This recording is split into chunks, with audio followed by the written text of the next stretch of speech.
할렐루야.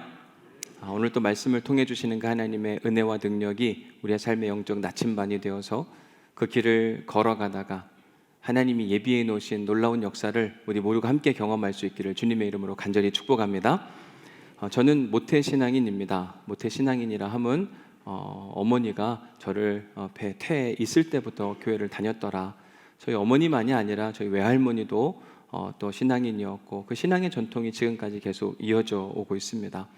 그래서 저는 태어난 이후로 제 의지와는 상관없이 교회는 주일이면 반드시 가야만 하는 곳이었습니다. 그러면서 어려서부터 저는 기독교 신앙에 대한 교육을 자연스럽게 받게 되었는데 저희 어머니는 새벽 기도를 잘 다니셨어요. 새벽 기도 다녀오시면 항상 제 머리맡에서 저를 위해 기도해 주곤 하셨는데 그 기도 내용이 지금도 잊혀지지가 않습니다. 뭐라고 기도를 하셨냐면 하나님, 우리 성수가 머리가 될지언정 꼬리가 되지 않게 하옵소서. 너무 귀한 축복이라고 생각이 들어요. 그때는 이 내용이 뭔 배경에서 나왔는지 잘 모르겠다 생각이 들었는데 나중에 알고 보니까 신명기 28장 13절에 근거했더라고요. 여호와께서 너를 머리가 되고 꼬리가 되지 않게 하시며 위에만 있고 아래에 있지 않게 하시리니.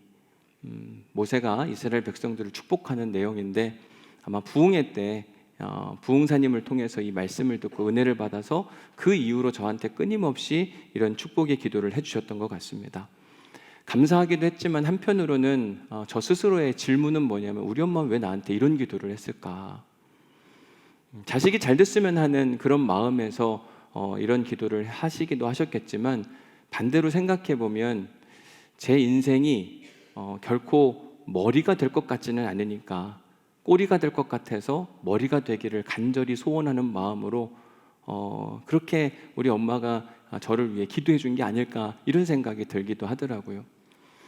실제로 저는 어려서 열등감이 많았습니다. 왜냐하면 뭐 하나 딱히 잘하는 것이 없고 그냥 평범한 사람이었거든요. 그런데 몸이 허약했던 기억이 있어요. 그래서 풀 뽑다가도 쓰러졌어요. 그러니까 얘 괜찮나 이런 생각을 아마 하지 않았을까요?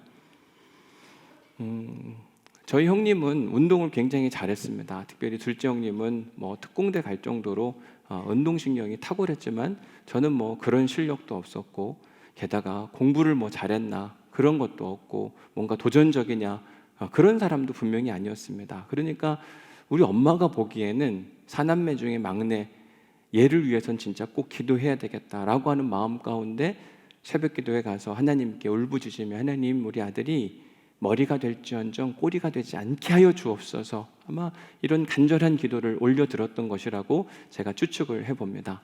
그런데 오늘 설교 준비를 하면서 보니까 우리 엄마 기도가 응답이 됐구나라는 사실을 알게 됐어요. 왜냐하면 제가 오늘 이렇게 여러분 앞에 서서 말씀을 나눈다는 게 진짜 은혜가 아닐까. 여러분 제가 우리 교회에서 머리입니까 꼬리입니까? 이제 어디를 가도 제가 뭐 당신은 저 끝에 가서 앉으세요 저한테 이렇게 홀대하는 사람은 없습니다. 가능하면 좋은 자리 그리고 리더의 자리로 저를 안내해 주곤 해요. 근데 그럴 때마다 감사하기도 하지만 한편으로는 부담스럽기도 합니다. 뭐가 부담스럽냐면 제가 그런 사랑과 아낌을 받을 만한 자격이 있나라고 하는 고민 때문에 그래요.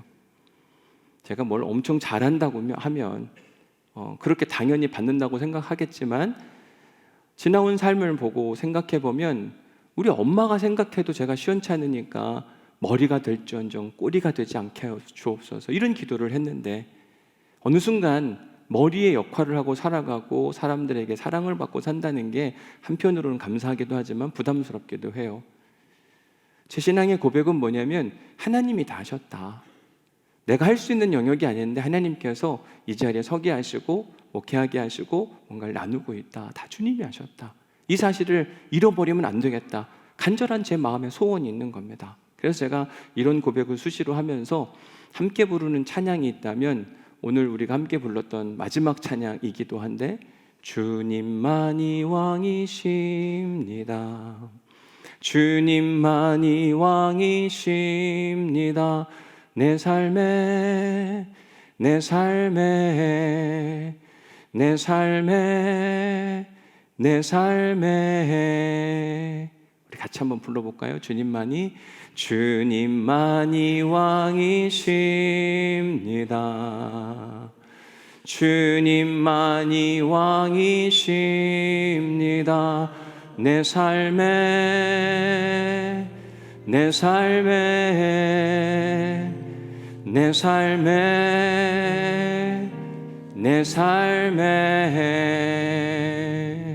맞아요. 제 삶에 예수님이 왕이 되어주시니까 제가 오늘 이 자리에 서서 이렇게 여러분들과 함께 말씀을 나눌 기회를 선물 받았다고 생각이 듭니다.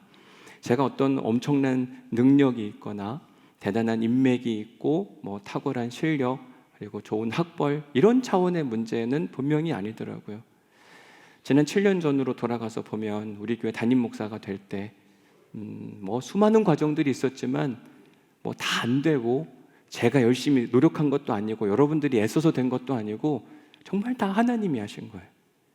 그렇게 어떻게 만들어 갈 수 있을까? 아마 청빙 시작할 때는 그런 생각을 전혀 못했는데 결과는 너무나도 놀라운 겁니다. 지난 7년 동안 목회 사역을 하면서 사역의 결과들, 부응하는 소식들 이건 역시 마찬가지로 제가 탁월한 능력이 있고 여러분들이 막 엄청난 좋은 평신도 리더십 때문에 아니더라고요.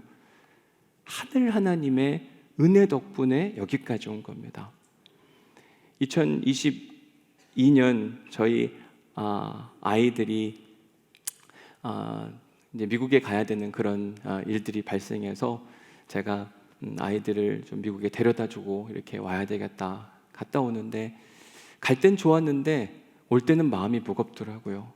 왜냐하면 와서 또 뭔가를 해야 되니까. 제가 2020년도에 우리 교회 담임 목사로 부임했을 때 생각보다는 쉽지는 않았습니다. 처리해야 될 일들 손에다 꼽지 못할 정도로 많은 과제들이 있었어요. 담임 목회를 정말 잘하고 싶은데 내가 잘할 수 있을까? 그것에 대한 염려와 걱정, 내가 해결해야 될 수많은 그 무게감 이게 저를 막 짓누르니까 이게 감당이 잘 안 되더라고요. 어느 때는 잠이 안 오면 계속 뒤척이고 또 뒤척이다가 옷을 주섬주섬 입고 장산에 올라갔어요. 그리고 하나님께 부르짖는 겁니다. 하나님 좀 도와주시면 좋겠다고. 뭘 해야 될지 모르겠고 어떻게 해야 될지 모르는데 하나님 지혜가 필요합니다. 근데 그냥 산에 올라가서 그렇게 울부짖고 한번 기도하고 내려오면 마음이 그냥 후련한 겁니다. 그것으로 충분하구나. 젊은 제가 이 큰 교회를 이끌어 간다고 하는 게 생각보다 만만치는 않더라고요. 마침 코로나가 와서 뭘 하고 싶어도 할 수 없는 상황, 다 그냥 문이 닫히는 그런 상황들, 청빙이 2번이나 무산되면서 서로 교회 안에 하나 되게 해야 하는 그 막중한 책임, 그리고 한때는 우리 직원들에게 월급을 제대로 못 줄 정도로 힘든 시절도 분명히 있었어요. 근데 모두가 다 저만 쳐다보는 거예요. 어떻게 하나 보자. 어떻게 하나. 여러분 이렇게 주목받고 사는 게 생각보다 어려워요. 부담스럽기도 하고.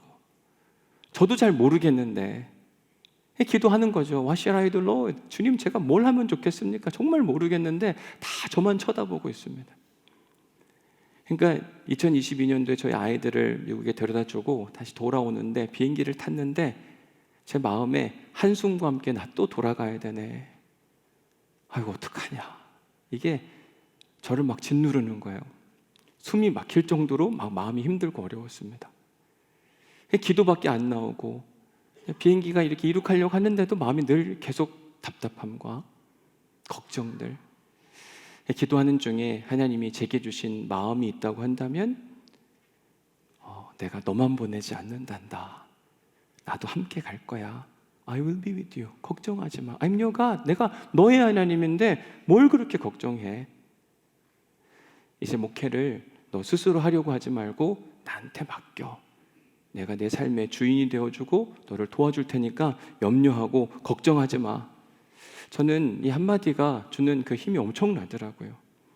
되돌아보니 지난 시간 동안 담임 목회를 하면서 진짜 잘하고 싶다, 잘해야 된다, 건강한 교회, 하나님 기뻐하시는 교회, 부흥하는 교회 꼭 만들고 싶다.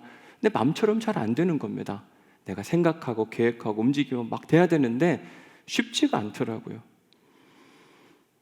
그래서 그 찾아오는 그 부담감과 답답함이 매우 힘들었는데, 그때 하나님이 제게 주신 말씀이 뭐냐면 출애굽기 14장 14절 말씀이었어요. 여호와께서 너희를 위해 싸우시리니 너희는 가만히 있을지니라. 저를 대신해서 목회해 줄 테니까 가만히 좀 있어. 괜찮아. 안 해도 되고 괜찮은 거야. 괜찮은 거야. 이 말씀을 붙들고 한국으로 다시 돌아와서 지난 몇 년간 또 목회를 해오는데, 뭐 제가 그렇다고 가만히 아무것도 안 할 수는 없지만 어떤 믿음이 있냐면 하나님이 저를 대신해서 목회하신다. 이 믿음은 명확해지더라고요. 그래서 뭔가를 하다가도 막히면 그냥 하나님께 맡기면 돼요. 안 되는 걸 막 뚫고 돌아가가지고 내가 반드시 이루겠다, 이런 마음이 좀 없어지더라고요. 내가 하고 싶은 걸 꼭 하려면 막 작전도 짜야 되고 안 되면 화가 나기도 하고 이럴 텐데, 이제는 그런 마음은 많이 사라진 것 같아요.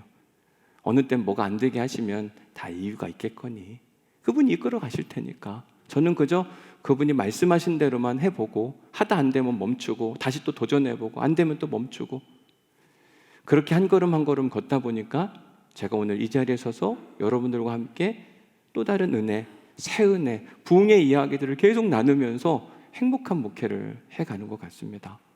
지난주 월요일 월초 기도회를 하면서 제가 이런 고백을 했던 기억이 있어요. 저는 행복한 목사 같다고. 왜냐하면 우리 교회에는 뭐 교인이 많아서 행복한 것도 있지만 말씀으로 반응하는 성도들의 이야기가 정말 많습니다. 지난 월요일 새벽에도 제가 그 이야기를 간단하게 소개해 드렸는데 너무 행복하고 좋더라고요. 근데 그런 분만 계신 게 아니라 또 다른 이야기가 곳곳에서 들려오면서 와, 내가 이렇게 말씀과 함께 움직여 가려고 하는 성도들이 있는 교회에서 목회한다니 얼마나 감사한가. 하나님께 맡기고 움직였더니 하나님께서 기쁨을 선물해 주세요. 불안과 염려와 걱정과 숨막힘이 아니라 알 수 없는 신비와 평안과 기쁨을 선물해 주시는구나. 오늘 설교 제목은 이끄는 인생과 이끌려가는 인생을 이야기합니다.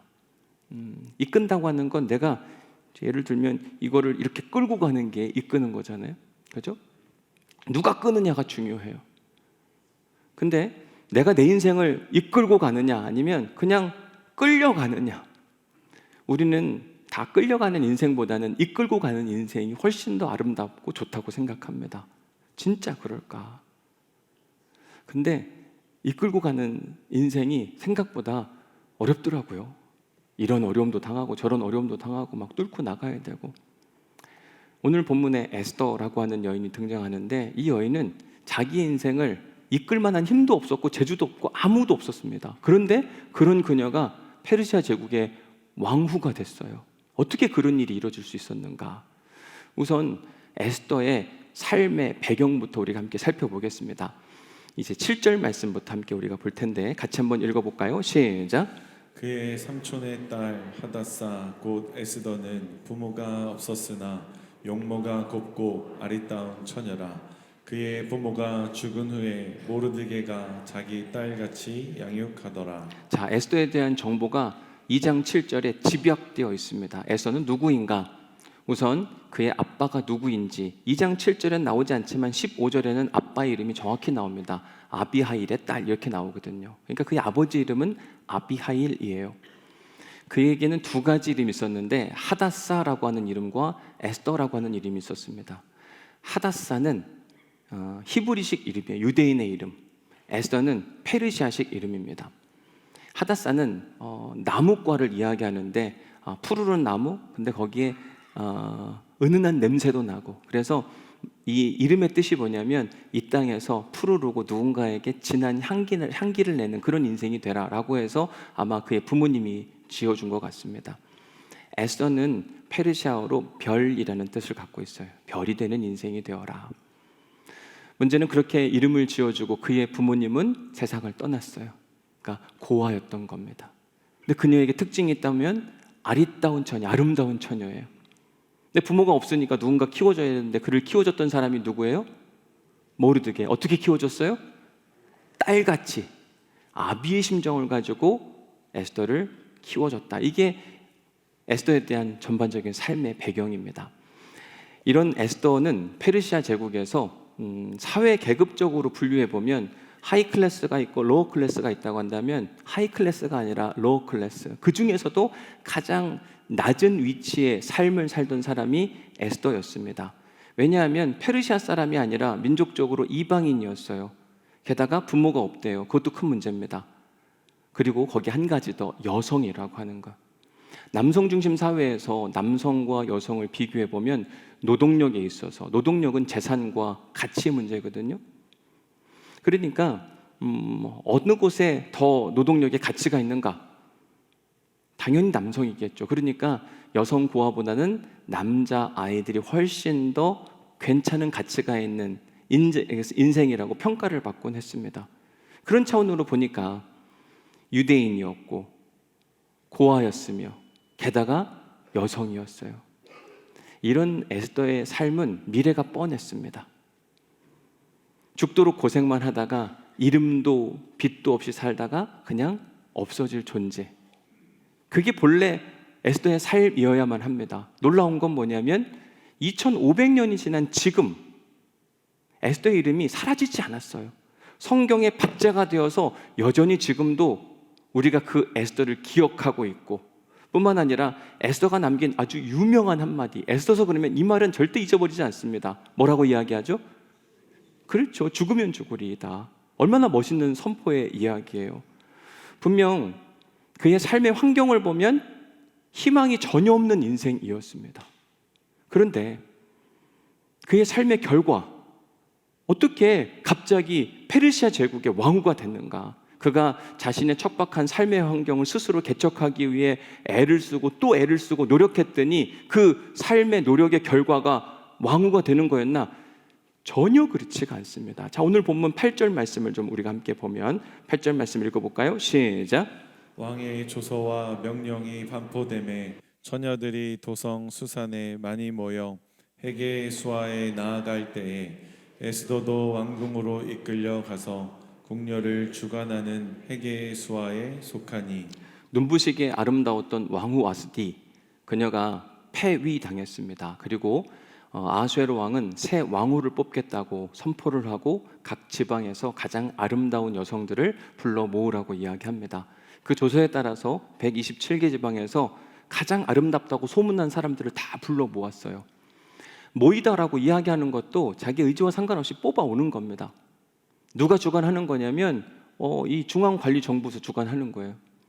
이때 수산성에 살고 있었던 이 에스더도 그의 미모가 탁월했던지라 뽑혀오게 됐는데 뭐라고 표현하고 있냐면 에스더도 왕궁으로 이끌려가서, 이 이끌려가다고 하는 건 자기가 의지가 있어서 나 왕후가 되고 싶습니다 지원을 한 게 아니라 그냥 가만히 있는데 어느 날 너는 가자 해가지고 끌고 간 겁니다. 그러니까 자기 의지는 없어요. 누구만 있는 거냐면 그냥 왕궁에서 너 같은 사람이 끌려가야 돼. 그래서 끌려가게 된 겁니다. 그러니까 에스더가 왕후가 되는 일은 자기가 애를 쓰고 수고하고 열심을 내서 왕후 후보의 자리에 오르고 후보로 가서도 수많은 경쟁자들 중에 그가 탁월함을 보이려고 애를 썼더니 왕후가 된 게 전혀 아니라 하나님의 이끄심 가운데 가게 된 겁니다. 만약 그녀가 정말 왕후가 되고 싶은 열정이 강했다고 한다면 2장 15절의 이야기는 있을 수가 없어요.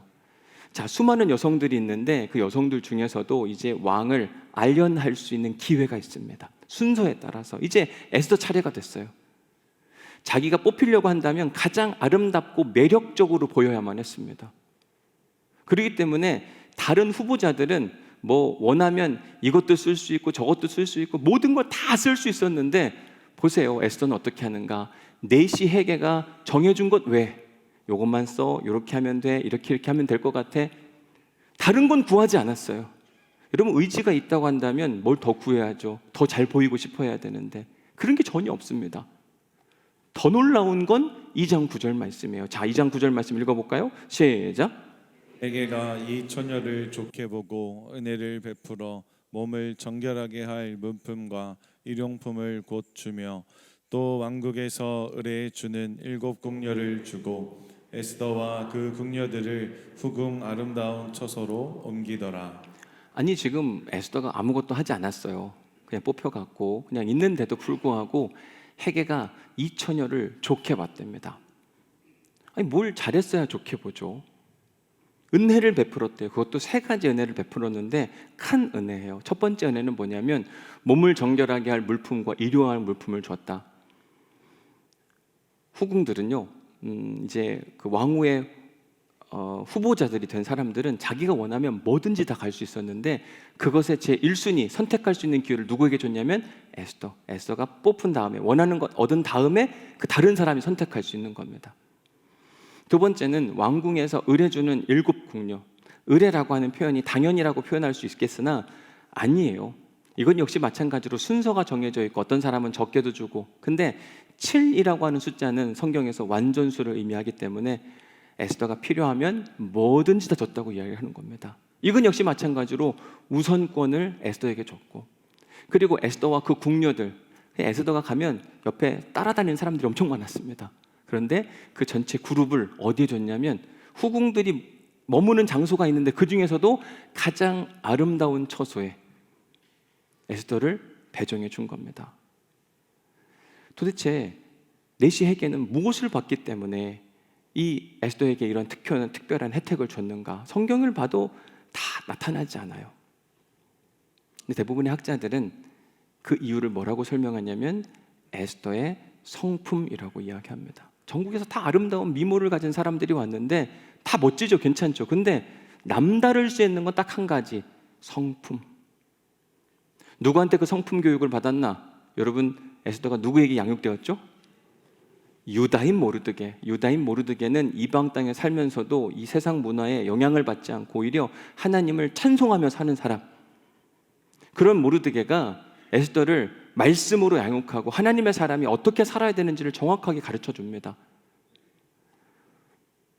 에스더는 모르드게가 가르쳐준 대로 한 걸음 한 걸음 걸었더니 어느 순간 다른 사람들과는 완전히 다른 거죠.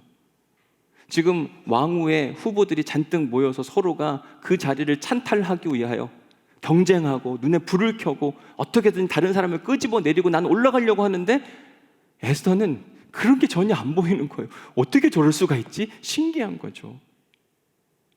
제가 여러분들에게 신명기 28장 13절 말씀을 소개해 드렸어요. 여호와께서 너를 머리가 되고 꼬리가 되지 않게, 위에만 있고 아래에 있지 않게 하시리니. 근데 사실은 그 뒤에가 중요합니다. 뭘 해야 하는가? 오직, 그 뒤부터 같이 읽어볼까요? 시작. 내 명령하는 내 하나님 여호와의 명령을 듣고 지켜 행하며. 너의 인생이 머리가 되려면, 너의 인생이 위에 있는 인생이 되려면 내가 만들어줄게. 걱정하지 마. 너는 해야 할 일이 무엇이냐? 내가 너희들에게 준 율법, 명령을 잘 듣고 지켜 행하기만 하면 나머지는 내가 알아서 할 테니까 염려하고 걱정하지 마. 에스더는 모르드게를 통해 받은 여호와의 율법을 듣기만 한 게 아니라 지켜 행함으로 어느 순간 남다른 사람이 되었고 내시에게 눈에 들었을 뿐만 아니라 나중에 아하수에로 왕의 눈에도 확 들어오는 모습을 보게 됩니다. 자, 그러고 보면 지금 에스더가 왕후의 자리에 오르는 데 있어서 가장 열심히 일하고 수고하고 애쓴 사람이 누구 같아 보이세요? 모르드게예요. 모르드게가 제일 열심히 애를 쓰고 노력했던 것 같아요. 보십시오. 10절 말씀에 가서 보면 이렇게 되어 있어요. 에스더가 자기의 민족과 종족을 말하지 아니하니 이는 누가 명령했어요? 모르드게가 명령했다. 사실 에스더가 모르는, 모르드게만 아는 사실이 있었습니다. 뭐냐면 페르시아의 왕후가 될 수 있는 자격은 페르시아에 크게 7개의 가문이 있었는데 보통 왕후를 뽑으면 그 7개의 가문 안에서만 뽑았어요. 근데 지금 에스더는 그 7개의 가문 안에 들어가는 사람이 아니라 저 먼 나라 이방인이라니까요. 뽑힐 만한 자격이 안 됐어요. 그런데 지금 조건이 뭐였냐면, 조건이 뭐였죠? 어떤 여자를 뽑아오라고 그랬죠? 아리따운 처녀, 이거 딱 하나만 내세우니까 민족을 안 본 거예요. 너 지금 가서 민족 얘기했다 큰일 나니까 절대 입을 다물어야 된다. 11절 말씀에 가서 보니까 모르드게는 날마다 후궁들 앞으로 왕래하면서 뭘 물었어요? 에스더가 괜찮은지 잘 지내는지, 그리고 에스더가 더 잘 되려면 어떻게 해야 되는지, 그의 미래를 위해서 계속 고민하고 수고하고 애를 썼던 사람이 누구냐? 모르드게인 겁니다. 제가 오늘 설교 준비를 하면서 이런 결론을 내렸습니다. 뭐냐면 에스더가 왕후가 되는 데 있어서 에스더는 숨쉰 거 말고는 한 게 하나도 없는 겁니다. 아니, 자기가 뭘 했어요? 여러분, 왕후가 되는 첫 번째 조건이 뭐라고요? 아리따운 처녀가 되는 거. 자기가 되고 싶다고 되나요? 누가 그렇게 해줬어요? 부모님이 해줬고, 그 부모님은 또 누가? 계속 올라가다 보면 결국은 창조주 하나님이 그렇게 해주지 않으면 있을 수가 없는 일인 겁니다. 자기가 아름답게 태어나고 싶다고 해서 태어날 수 있는 게 아니에요. 물론 예쁘게 태어날 수도 있는데 뭐 가꾼다 하더라도 탁월한 미모는 태어나야만 합니다. 그죠? 그럴 수밖에 없는 거거든요. 뿐만 아니라 내시 회개에 눈에 들게 된 계기, 누구한테 교육을 받아서요? 모르드게, 유다인 모르드게 교육을 받음으로 인해서 그가 남들과는 달라 보이게 됐더라. 그리고 보니까 지금 에스더가 왕후가 되는 데 있어서 그녀가 한 일은 없고 그녀의 주변 사람들이 다 돕고 하늘 하나님이 도우니까 어느 순간 정말 유다인 여성 고아, 가장 신분적으로 밑바닥에 있던 인생이 갑자기 페르시아 제국의 탑 클래스가 되었습니다. 어떻게 그럴 수가 있냐? 하나님이 그녀를 그냥 그렇게 만들어준 거예요. 그녀가 수고하고 애를 쓴 건 없고 하나님이 그렇게 하시기로 작정을 하니까 그 일들이 이루어지더라고요. 오늘 설교 제목을 다시 한번 보면 뭐라고 되어 있어요? 이끄는 인생과 이끌리는 인생. 사람은 다 성공하고 싶어 합니다. 아마 저도 그렇고 여러분들도 다 그렇지 않겠는가? 성공하는 삶. 성공하는 데는 여러 가지 방법이 있겠지만 크게 둘로 구분하면 자기가 열심히 수고하고 애를 써서 성공하는 사람이 있어요. 내가 어느 목표를 세우고 목표를 향해 달려가는 겁니다. 노력하고 수고하고 또 애를 쓰고 이렇게 성공하는 사람 있죠. 대표적인 사람이 누구냐면 저는 야곱이라고 여러분들에게 소개해드리고 싶어요. 야곱은 진짜 성공하고 싶어서 안달복달하는 사람이었습니다. 그래서 더 잘 되고 싶으니까 형 에서가 있고 자기가 있는데 에서의 장자권을 뺏고 싶어서 얼마나 안달복달해요. 거짓말 치고, 그죠? 삼촌 라반의 집에 가서 자기가 원하는 게 있어요. 야곱은 자기가 원하면 무조건 획득을 해야 됩니다. 그죠? 지금 삼촌 라반의 집에 딸 둘이 있는데 누구를 더 사랑하죠? 레아와 라헬 중에 라헬. 근데 라헬을 얻으려고 하다가 잘 안 됐어요.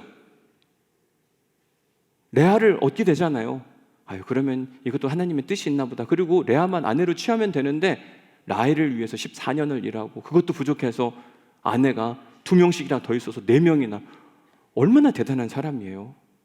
거기서 끝나지 않아요. 여러분, 나중에 삼촌 라반하고, 물론 삼촌 라반도 속였지만 나중에 보면 야곱은 더 나쁜 놈이에요. 삼촌의 것을 막 더 뺏어오잖아요. 웬만하면 만족하고 감사할 줄 알아야 되는데 야곱에겐 그런 게 없어요. 더 많이 뺏어가자. 이게 야곱의 인생이었어요. 심지어 야곱은 하나님과 겨루어. 여러분, 하나님하고 우리하고 싸우면 누가 이겨야 돼요? 근데 누가 이기죠? 야곱은 진짜 대단한 인간입니다. 야, 어떻게 저럴 수가 있냐? 근데 그렇게 열심히 살아서 그가 성공했냐 안 했냐? 성공했죠. 재산도 엄청 많았고 자녀들도 많았고 심지어 그의 아들이 애굽의 총리가 됐어요. 남부러울 것 없는 사람이 되었습니다. 근데 그가 바로 앞에서 하는 이야기가 뭐냐면 내 나이 100년하고도 30년을 더 산 130살인데 맨 마지막에 결론이 나는 험악한 사유를 살았대요. 행복하다는 거예요? 불행했다는 거예요? 나 너무 힘들게 살았다. 화가 나고 짜증이 난다. 내 인생은 왜 그런지 모르겠다. 여러분, 왜 그런지 아세요? 자기 인생을 스스로 개척하려고 하다 보니까 너무 힘든 겁니다. 내가 원하는 걸 갖고 싶으니까 수단과 방법을 가리지 않고 하다 보니까 너무 힘들고 어려운 거죠. 야, 이것도 힘들고 저것도 힘들고 다 힘들고 험악한 세월을 살았다. 그런데 그의 아들 요셉은 다릅니다. 요셉도 보면 어느 순간 애굽의 총리의 자리에 올라와 있어요. 근데 그가 애를 쓰고 수고한 게 있나? 사실은 없습니다. 그도 고생은 많이 했어요. 예를 들면 형들에 의해 팔려가잖아요.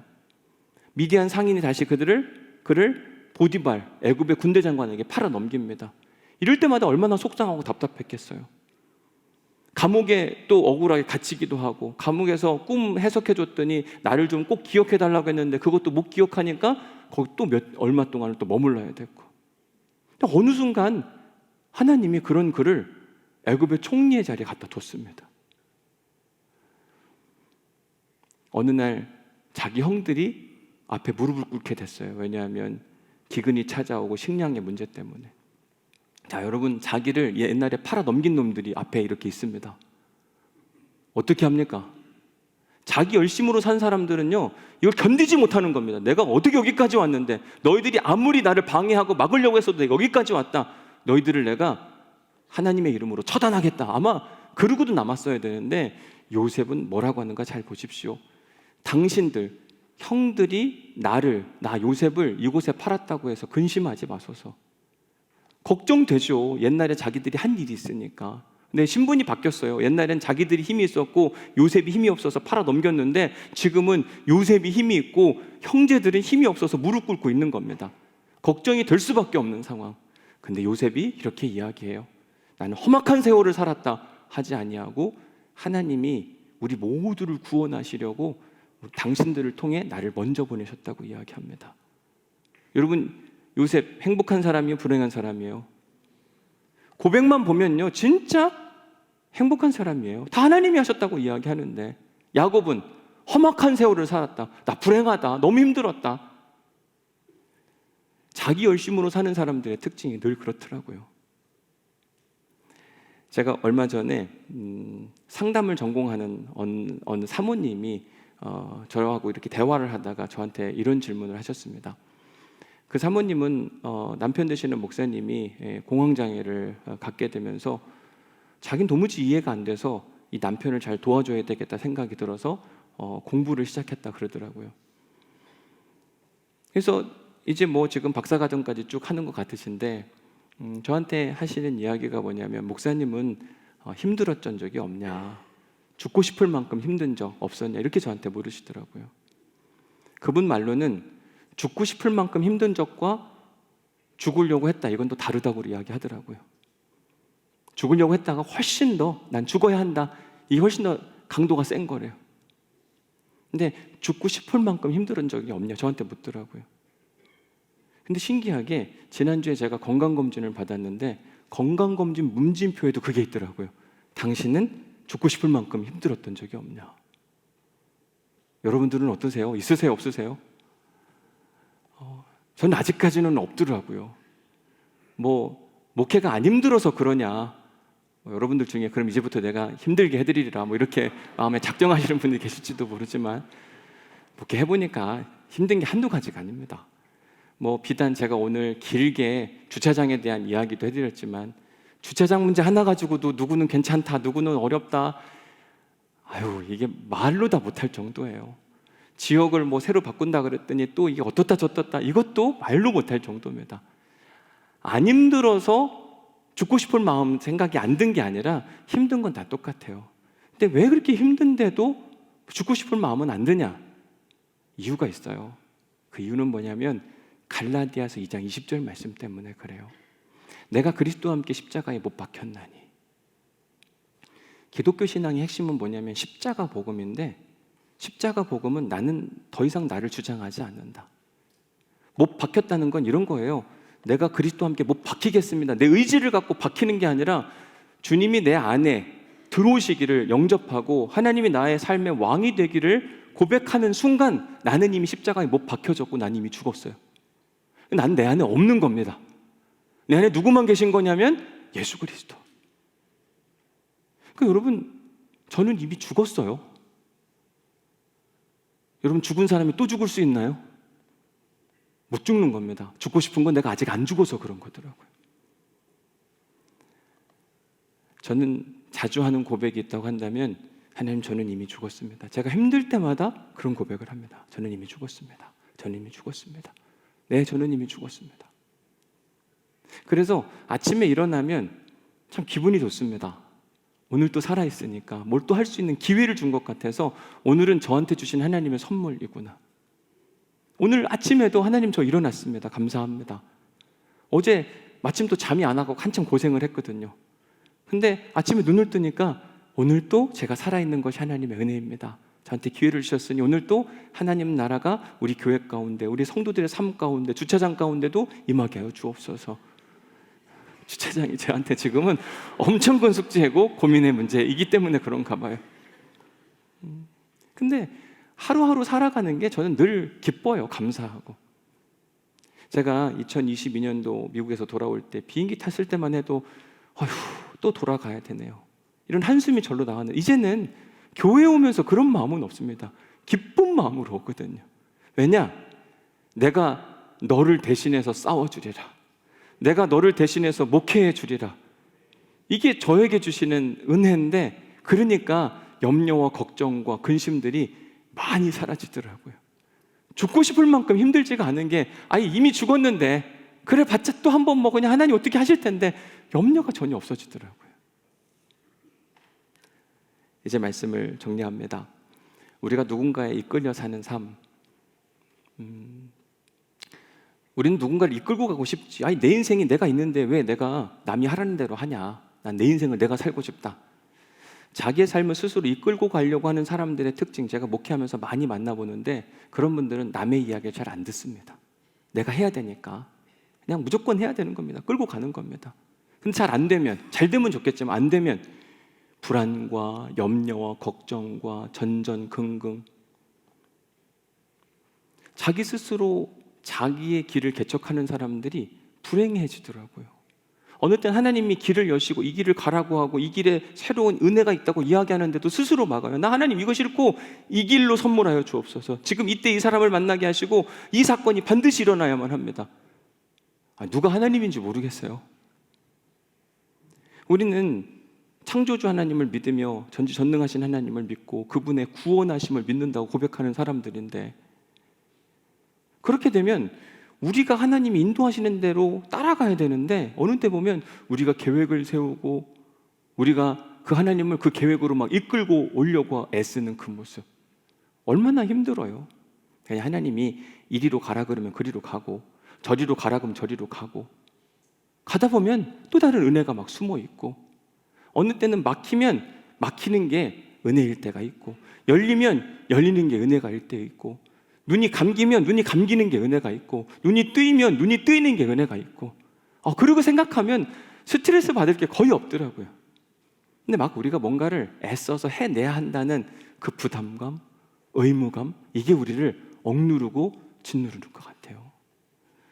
어제 우리 이웃교회인 해운대 제일교회 헌당 예배가 있어서 갔다 왔습니다. 너무 은혜스러운 장소였고, 교회가 정말 예쁘고 아름답더라고요.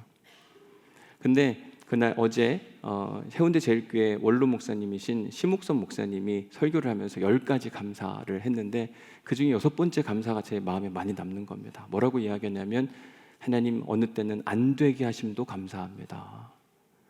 그러면서 여러 가지 얘기를 했는데, 그중에 한 가지가, 이제 착공 예배를 드리고 예배를 시작하고 이제 공사가 막 움직여 가는데, 여러분들도 아파트 벽 현수막에 붙은 거 보셨잖아요. 하나님 우리 기도도 좀 들어달라고 그러면서 막 벽에다가 여기 너무 힘들게 한다, 이 건축하면서. 제가 봐도 불편한데 그 교회 교인들은 얼마나 불편했겠어요. 그죠? 근데 심욱선 목사님 무슨 얘기 하셨냐면, 그 덕분에 우리 교회가 홍보가 돼갖고 얼마나 좋았는지 모르겠다고. 사람들은 다 그 자리에 뭐가 들어올지 몰랐는데 이미 플랜카드로 막 쭉 붙여놓으니까 여기 해운대 제일교회가 들어온다. 자기들이 홍보 안 했는데 그 아파트가 홍보를 해줬다는 거예요. 어느 때는 우리한테 찾아오는 불편함이 은혜가 될 때가 있다니까요. 우리는 그거 못 견뎌요. 내가 원하는 게 안 되면 막 폭발하고, 어느 때는 하나님이 안 돼야 되기 때문에 막아주시는 거예요. 저는 그래서 이런 믿음의 고백을 하는데, 되면 좋고 안 되면 더 좋고. 이해가 되세요? 한번 해보실래요? 되면 좋고 안 되면 더 좋고.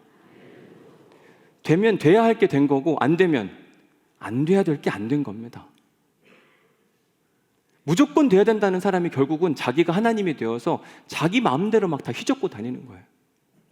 우리가 어떤 목표를 두고 그 일을 향해 전진하는 건 좋지만, 어느 땐 멈추게 하시면 멈추고 가라 하시면 가고, 그러다 보면 하나님이 예비해 놓으신 은혜를 만나게 되는데 우리는 우리가 뭔가를 만들어 가려고 하는 거예요. 그러다 보면 마지막 고백이 뭐냐면 험악한 세월을 살았다. 내가 이렇게 열심히 살았는데 뭐 하는 거야? 다른 사람한테만 화를 내요. 만족과 감사가 없다니까요. 기쁨과 즐거움이 없어요. 화만 막 차 있습니다. 즐거움이 있다면 잠깐 내가 이뤘을 때. 근데 여러분, 에스더 생각해 보세요. 유대인 여성 고아, 페르시아 제국 맨 밑바닥에 있었는데 한 번도 생각해 보지 못한 자리, 자기가 가고 싶어서 애를 쓴 게 아닙니다. 그냥 하나님이 올려다 두셨어요. 얼마나 은혜가 넘쳤을까요? 와, 진짜 하나님 신기하다. 이 믿음의 고백이 절로 나왔을 겁니다. 여러분, 하나님, 우리 하나님이 이렇게 일하시는 분이십니다. 그 하나님을 우리 모두가 경험할 수 있기를 주님의 이름으로 간절히 축복합니다. 묵상 질문 가서 보면, 당신은 이끄는 스타일입니까? 이끌려가는 스타일입니까?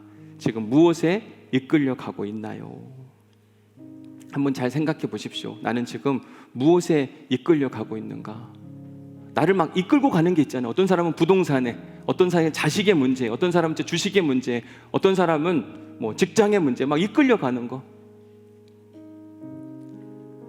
근데 그 이끄는 분이 하나님이시길 간절히 축복합니다. 위에 있게 하신 분, 머리가 되게 하시는 분 누구냐면 오직 하나님이신데, 뭘 해야 하는가? 오직 너는 내가 오늘 내게 명령하는 여호와의 율법을 잘 듣고 지켜 행하면, 그런 사람들을 하나님이 그냥 올려놓으시는 겁니다. 자기가 노력 안 했어요. 안달복달 안 했습니다. 초조와 염려와 걱정, 여기 수많은 후보가 있는데 제가 제발 뽑히게 하여 주옵소서, 제발 뽑히게 하여 주옵소서, 제가 뽑히면 하나님의 영광을 위해 살겠습니다. 다 거짓말이에요, 거짓말. 자기가 영광 누릴 건데 자기가 되고 싶은 걸 하나님을 빙자해서 데려다 쓰는 겁니다. 여러분, 왕후 자리에 가면 하나님 영광 받으시고, 뭐 그러면 종의 삶을 살면 하나님 영광 안 받으시나? 그럼 종로를 누가 해요? 하나님은 곳곳에서 필요한 장소에서 일하시고 역사하시는 분이십니다. 그러니 돼도 좋고 안 돼도 좋고, 이런 믿음이 있으면 화날 일도 없다니까요. 답답할 일들도 없고 염려할 일들도 없고. 여러분, 좀 마음에 넉넉함을 가지시기 바랍니다. 지금 여러분들이 막 추구하고 움직여가고 목표를 세운 거 열심히 달려가세요. 그러나 안 되면 멈추면 돼요. 그게 절대적이지 않습니다. 새로운 은혜가 항상 기다리고 있거든요. 우리가 해야 할 일은 여호와의 말씀이 우리에게 임하면 그것을 듣고 지켜 행하는 거. 여기까지 가면 돼요. 가끔 우리는 듣는 데 익숙합니다. 예배 와서 다 듣잖아요. 나 오늘 주일 예배 드렸다. 나는 교인이다. 근데 이게 하나님 나라 백성은 분명히 아닙니다. 완성은 어디냐면 지켜 행하는 것. 계시록 1장 3절에도 보면 이 말씀을 듣고 지켜 행하는 자가 복이 있다고 이야기하거든요. 근데 듣는 건 우리가 잘하는데 지켜 행하는 건 매우 어렵습니다. 유다인 모르드게 들었잖아요. 에스더, 불쌍한 그 에스더를 끝까지 책임지려고 했던 그 사람, 그런 그를 유다인 모르드게라고 이야기하더라. 그 말씀이 일주일 동안 살아있느냐? 듣는 건 다 할 수 있어요. 근데 그 말씀을 붙들고 살아가다 보면 누군가 보입니다. 에스더 같은 사람, 움직이고 돕고 섬기고. 그러면 그 사람을 하나님이 자기가 원하지 않아도 위에 둔다니까요. 또 위에 두고, 아니 내가 원하지도 않았는데 왜 이 자리에 와 있지? 하나님이 하시면 되는 겁니다. 묵상 질문 두 번째 가서 보면, 당신이 지금 이끌고 가려고 애쓰는 일은 무엇이 있습니까? 그 일이 마음대로 되지 않으면 어떻게 하시겠습니까? 마음대로 안 될 때 나오는 게 자기 진짜 본연의 모습인 겁니다. 내가 이거 진짜 원하는데 안 됐다. 그게 진짜 우리의 삶의 모습인 거예요. 안 될 때 어떻게 반응하냐? 저한테도 원하는 게 있죠. 이렇게 됐으면 좋겠고 저렇게 됐으면 좋겠고. 근데 그거에 대한 반응이 저더라고요. 제가 어제도 누웠는데 잠이 한참 안 와서 한 2시간을 계속 시계도 보고 하는데 계속 기도도 하고 하는 잠이 안 오니까 왜 그럴까? 오늘 아침에 보니까 6년의 시간을 보내고 나서 좀 지금 새로운 뭔가 변화를 하려고 하는데 내가 또 뭔가를 이끌고 가려고 하는 거구나 라는 사실을 알게 됐어요. 하나님이 원하시는 게 있고 내가 원하는 게 있는데 이거의 싸움이구나. 사실 오늘 여러분들에게 드리는 말씀이기도 하지만 저에게도 주시는 이야기. 목회 네가 하려고 하지 말고 나한테 맡겨. 이 얘기를 오늘 새벽에 계속 저한테 주시는 말씀이었습니다. 여러분, 하나님이 우리의 왕이십니다. 이게 우리의 신앙의 고백이에요. 그분은 전능하시고 모든 것이 다 가능하다고 하는 게 우리의 고백입니다. 그렇다고 한다면 우리가 그분을 인정해드리고 그분을 우리의 주인으로 모셔드려야만 합니다. 그러면 모든 문제가 그분 손 안에서 해결됩니다. 여러분, 이번 한 주간 동안 우리의 삶을 우리 스스로 이끌어가지 마시고 아침에 일어나서 하나님, 내 삶을 주님께 맡깁니다. 출근할 때에도 누구를 만날 때에도 한 저를 이끌어 주옵소서, 제가 이끌고 가지 않게 해 주옵소서, 끊임없이 기도해 보십시오. 그러면 하나님이 길을 여시고 하나님이 만나게 하시며 하나님이 묶인 문제들을 풀어주실 겁니다. 그 역사를 경험하는 우리 모두가 될 수 있기를 간절히 축복합니다. 우리 함께 찬양합시다. 주님만이 왕이십니다. 주님만이 왕이십니다. 주님만이 왕이십니다. 주님만이 왕이십니다.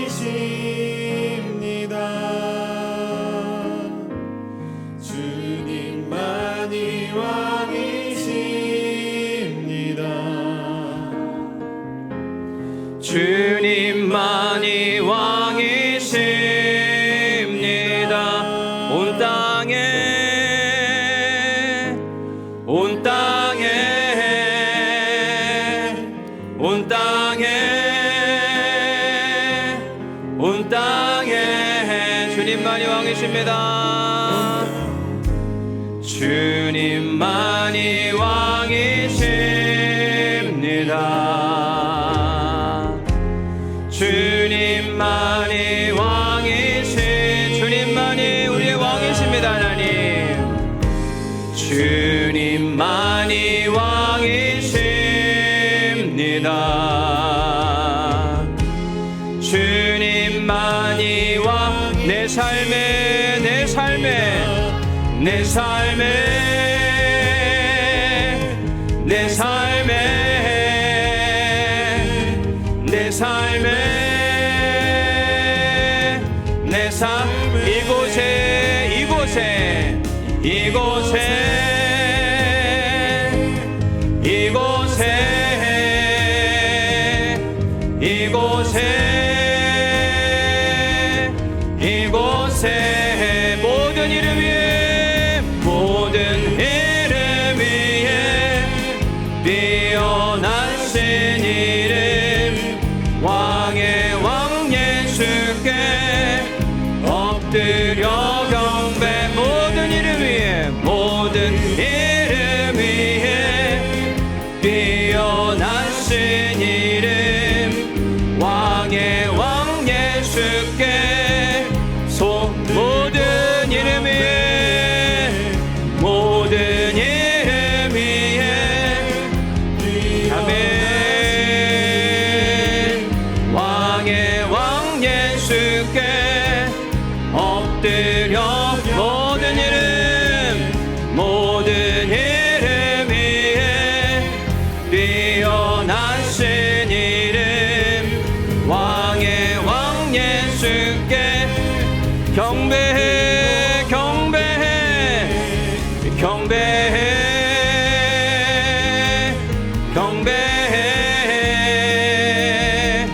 경배해 경배해 경배해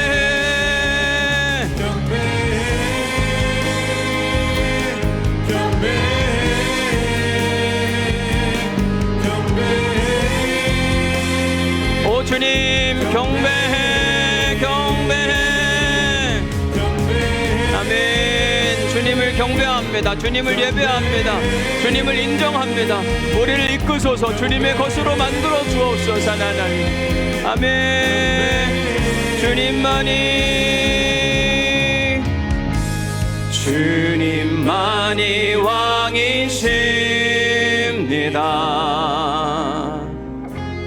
주님만이 왕이십니다.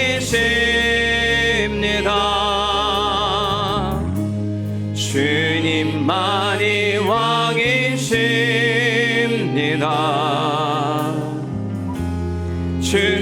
우리 왕이신 주님 앞에 다 함께 자리에서 일어나셔서 주님만이 왕이십니다. 주님만이 왕이십니다. 주님만이 왕이시 주님만이 왕이십니다.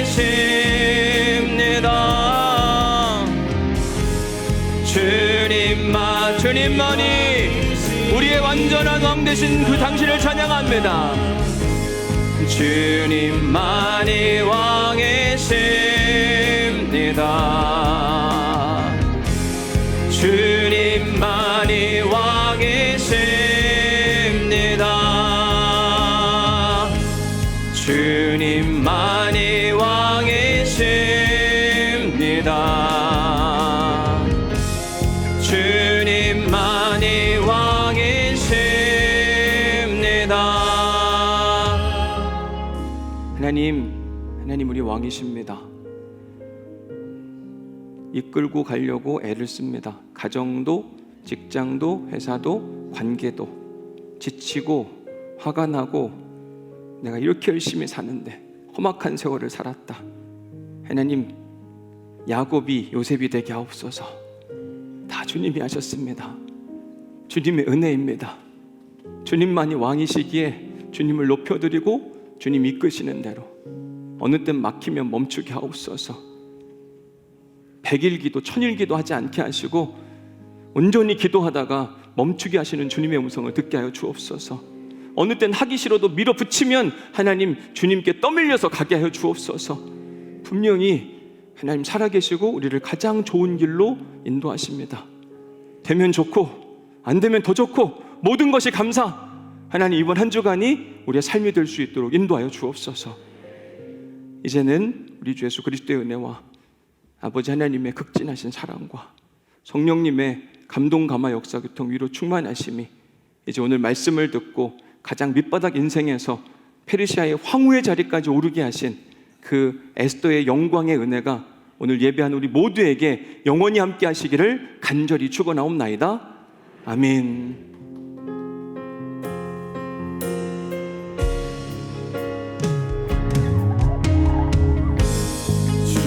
주님만이 왕이십니다.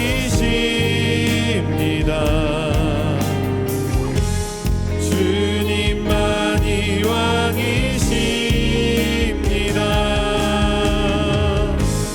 주님만이 왕이십니다. 주님만이 왕이십니다. 내 삶에